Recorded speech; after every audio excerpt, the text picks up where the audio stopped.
영상에서 변제금을 못 낼 위기에 처한 분들에 관한 얘기를 나눠봤다면 이번 영상에서는 변제금을 못 내서 폐지를 당한 경우에는 어떻게 해야 되는지 얘기를 좀 나눠봐야 될 것 같아요. 어떻게 해야 되나요? 자, 이전 영상에서 말씀드렸듯이 3번 이상 못 냈어. 그리고 폐지하겠다는 예정 통지까지 받았어. 근데도 못 냈어. 그래서 결국 폐지가 됐어. 그럼 이제 이 사람들은 어떻게 하냐 이거지. 네, 막 발등에 불 떨어진 그렇죠. 것 같은데요? 네네. 여기서는 저는 그렇게 생각하거든요. 이제 사람마다 각 가정 환경이나 주변 사람들의 뭐 소득이나 도움 정도가 각자 다르긴 한데 저는 크게 2가지로 분류해 보고 싶습니다. 첫 번째로 내 직장과 소득이 유지가 되는 경우, 이런 경우는 즉시항고 하시면 됩니다. 즉시항고는 들어보셨습니까? 네, 들어봤는데 자세히는 사실 잘 모르겠어요. 네네. 내가 직장을 유지하고 있고 돈을 계속 버는 거예요. 그런 경우에는 차라리 내 변제 계획안을 내 주변 친구나 가족들한테 보여주시고 내가 요거 몇 번만 더 내면 끝난다.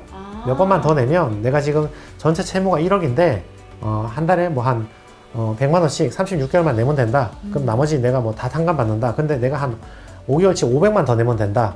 요것만 내주면 내가 나머지 채무 다 탕감이다.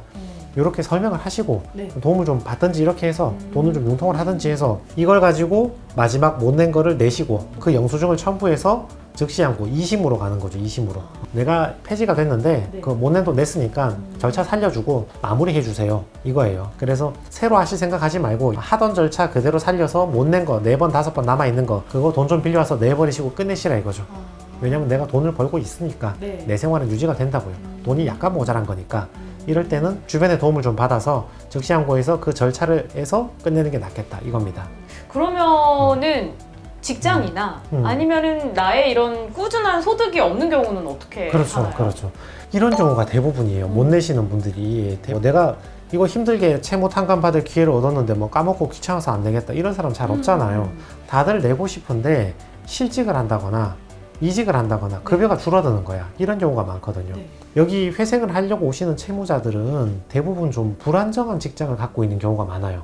뭐 비정규직이라든지 아니면 또 뭐 택배 물류나 배달 같은 경우는 소득의 등락이 굉장히 크잖아요. 많이 할 땐 많지만 적을 땐 적고 또 영업이나 성과급이 있는 분들은 잘 되면 돈을 많이 내지만 뒤에서 안 돼 버리면 월급이 갑자기 많이 줄어들잖아요.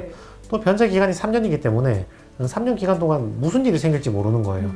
내가 저거를 인가 받을 때는 월급이 안정적인데 1년, 2년 있다가 갑자기 내가 또 뭐 갑자기 힘들어져서 무슨 일이 일어날지 모르잖아요. 그렇죠. 예를 들면요. 영업하는 분들이나 성과급 받는 분들인데 내가 한 달에 300만 원 받는다. 근데 3인 생계비 250만 원 빼서 한 달에 50만 원 변제하겠다. 이렇게 들어가신 분이죠. 그럼 월급 300 받아서 50만 원 변제할 수 있다고요. 성과가 안 나와 이제.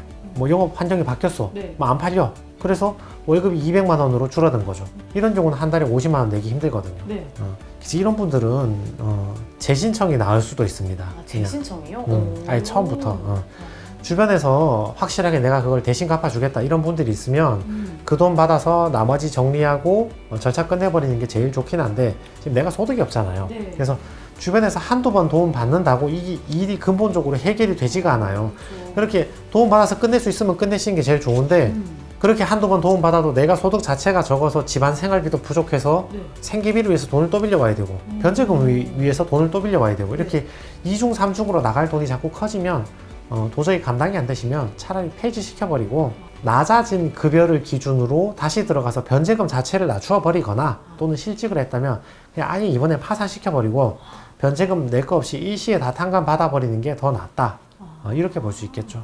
그러면은 변제금이 이제 폐지된 분들은 2가지 큰 포인트로 2가지로 이제 얘기를 해주셨는데 예를 들어 첫 번째는 직장을 유지하고 있는 경우, 소득이 좀 있는 경우는 주변의 도움을 변제 계획안을 보여드린 후에 좀 받을 수 있으면 최대한 받고 빨리 끝내는 게 좋고 나는 소득이 없어 너무 힘들어 하시는 분들은 오히려 이걸 재신청을 해서 낮아진 급여 기준으로 다시 시작하는 게 낫다 이렇게 좀 맞을까요? 그렇죠. 제가 정리한 게? 네, 맞습니다. 그래서 내가 소득이 유지되고 옆에서 약간만 도와주면 끝낼 수 있다 하는 사람은 그 절차를 살려가지고 즉시항고로 살려서 거기서 끝내라 이 뜻이고 내가 이제 소득도 완전히 무너졌고 옆에서 한두 번 도와준다고 해결된 일이 아니다.